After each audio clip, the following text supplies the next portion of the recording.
This is the second installment of the incredible saga behind Kenya's first fiber optic cable. In the USA, Kagwe and his team visited the offices of Tyco, one of the few companies in the world with the capacity to build undersea fiber optic cables. On the bus back to the hotel from Tyco's Baltimore offices, Kagwe suddenly swung his neck around and announced to his fellow ministers that he had just had a brainwave. They would call their cable TEAMS, the East African Marine System. Because many cables from around the world terminated at Fujairah in the UAE, which was only 5,000 kilometers away from Mombasa as the crow flies, it became clear to the East Africans that the UAE was the most ideal partner to build the cable with. Fujairah offered excellent backup options, or redundancy, in case one connection failed, as opposed to the EC cable, which terminated in Djibouti where there was only one connection, meaning no backup in case of failure. When Kagwe and his team arrived in Abu Dhabi to pursue the matter with the UAE, they found, to their dismay, that the UAE government did not trust that Kenya and her partners had the capacity to do the project. A frustrated Kagwe tried for days to get them to sign a deal, but despite visiting all top officials in the country and sharing his dream about a cable called TEAMS, all of skeptical UAE just slammed their doors in his face. It was a wild goose chase, but he was no quitter.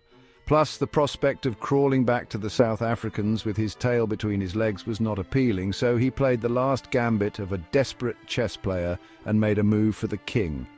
That is, the president of the UAE and the emir of Abu Dhabi, Sheikh Khalifa. When Kenya's ambassador to the UAE heard of this idea, he advised the fearless minister that any correspondence to the sheikh must come from President Kibaki himself. Kagwe didn't waste any time. He dialed State House. The president is not a person you just call out of the blue, of course, so he called the State House comptroller instead. The comptroller immediately went to the president's office and told President Kibaki that Mutahi Kagwe was on the line from Abu Dhabi. "Hand over the phone," the president demanded. The comptroller handed over the phone. Kagwe explained to the president his predicament, that the mission to build TEAMS was on the verge of failure because all UAE officials had turned him down, and only the emir could help Kenya get out of this jam and avoid having to rely on the South Africans and their hard, easy cable.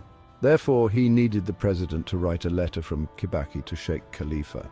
Because presidents don't normally draft correspondence, even to other heads of state, they read the letters prepared for them by aides and, if they approve, append their signature and the presidential seal, thereby putting the weight of the republic behind the contents.